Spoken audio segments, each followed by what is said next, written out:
Welcome to CAN, Caribbean Affiliate News. My name is Siobhan Gubin. Here are the stories that we're following today, September 4th, 2013. In international news, Ariel Castro found hanged in a prison cell. No U.S. boots on ground in Syria, 90-day deadline.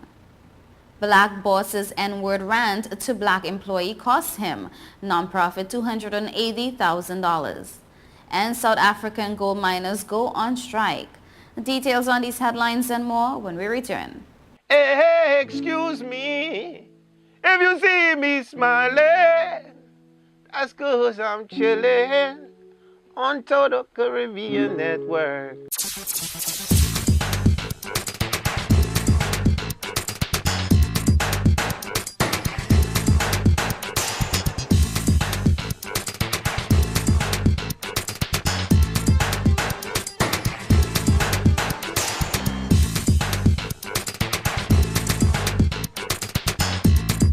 It's your boy Wyclef John, man, and I'm chilling, man.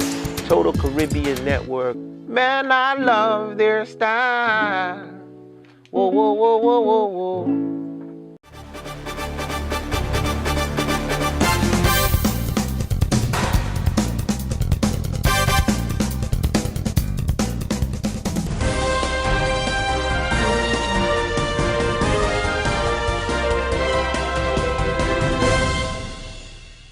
Welcome back to CAN, Caribbean Affiliate News. My name is Siobhan Gubin. This segment of the news is sponsored by Total Caribbean Network.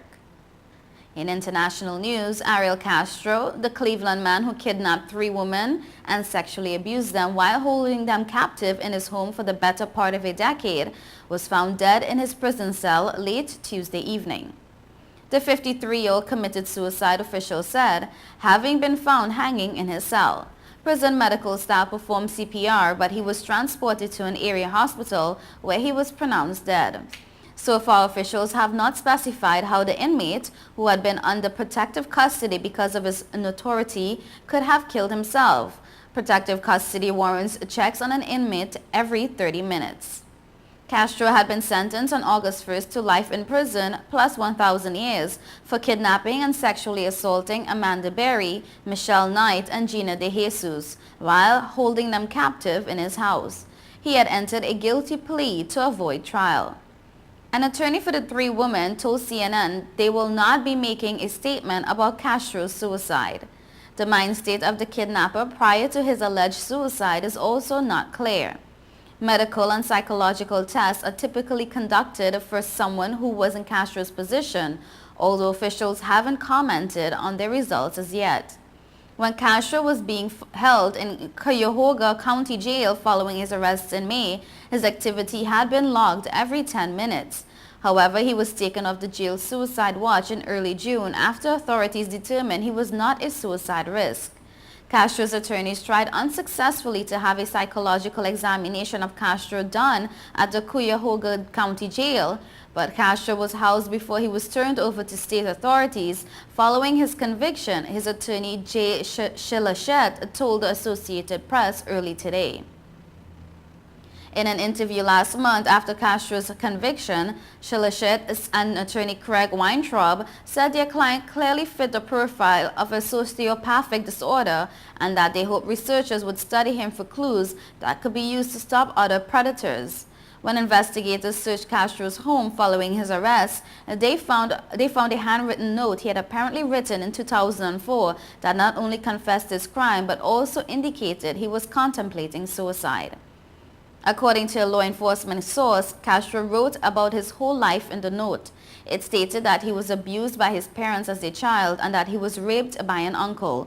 It detailed the abduction of each of the 3 women, and Castro even called himself a sexual predator, CBS News correspondent Ded Reynolds reported at the time. In addition to being confessional, the 2004 note was also delusional, blaming each of the women for their own abduction.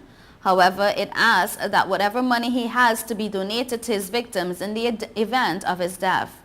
At an August 1st hearing, Castro gave an emotional defense to the court for his behavior. He says, and I quote, "People are trying to paint me as a monster. I'm not a monster. I'm sick." Leaders of the U.S. Senate's Foreign Relations Committee have agreed on a draft solution for the use of military force in Syria, setting a 60-day limit on the intervention. The document will be put before the full committee for a vote today. Secretary of State John Kerry had earlier been making President Obama's case for action. And I quote, "We all agree there will be no American boots on the ground. The president has made it crystal clear we have no intention of assuming responsibility for Syria's civil war. He's asking for authorization to degrade and deter Bashar al-Assad's capacity to use chemical weapons." If approved, the resolution will be sent to the full Senate next week. UN Secretary General Ban Ki-moon, meanwhile, has warned a military response could create more turmoil and that it is the job of the Security Council to act. And I quote, "The use of force is lawful only when in exercise of self-defense in accordance with Article 51 of the United Nations Charter and or when the Security Council approves such action." A federal jury in New York ruled Tuesday that a man who identifies as Black and Hispanic and the nonprofit he founded must pay punitive damage to an African-American employee after a previous ruling that the use of the N-word is inappropriate among minorities in a workplace. The ruling stems from a lawsuit filed by Brandy Johnson, who is African-American, against Strive, the employment center where she worked, claiming she was a victim of a hostile workplace after enduring verbal harassment and a series of statements filled with profanity and racial slurs from her supervisor.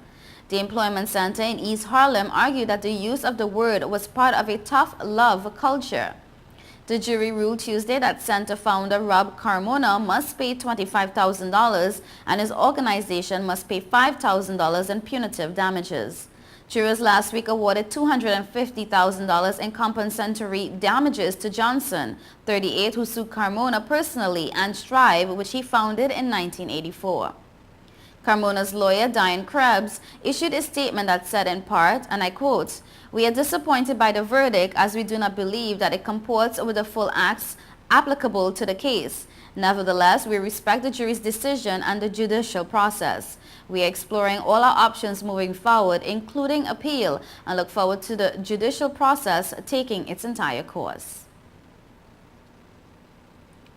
A strike by tens of thousands of South African gold miners severely affected production in the struggling industry today.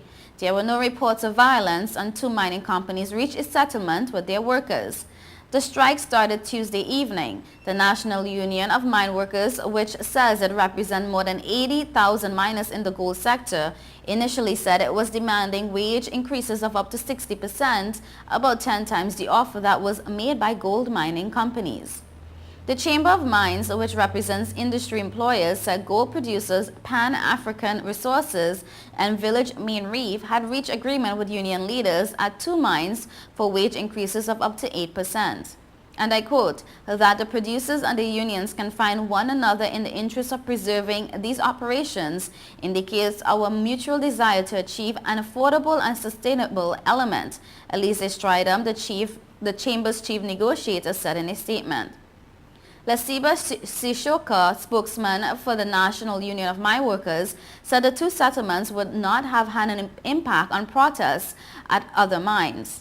And I quote, we just said we would be willing to ease our demands, but it must be a double-digit increase that is worth the workers' while," the South African Press Association quoted Sishoka as saying. Another gold mining operation, Harmony, said the strike had heavily affected most of its operation, but that it continued to engage with unions to reach a settlement. President Jacob Zuma has urged both sides to reach agreements. South Africa's mining industry has been hit by rising costs, diminishing production, and labor unrest in recent years. Some 46 people were killed during a 6-week period of labor unrest over wages at Lomnim's platinum mine last year in Marikana, northwest of Johannesburg. In one incident, police fired into striking miners nearing the Marikana mine on August 16th, killing 34 people and prompting an official inquiry that is still underway. You're watching Caribbean Affiliate News. Stay tuned.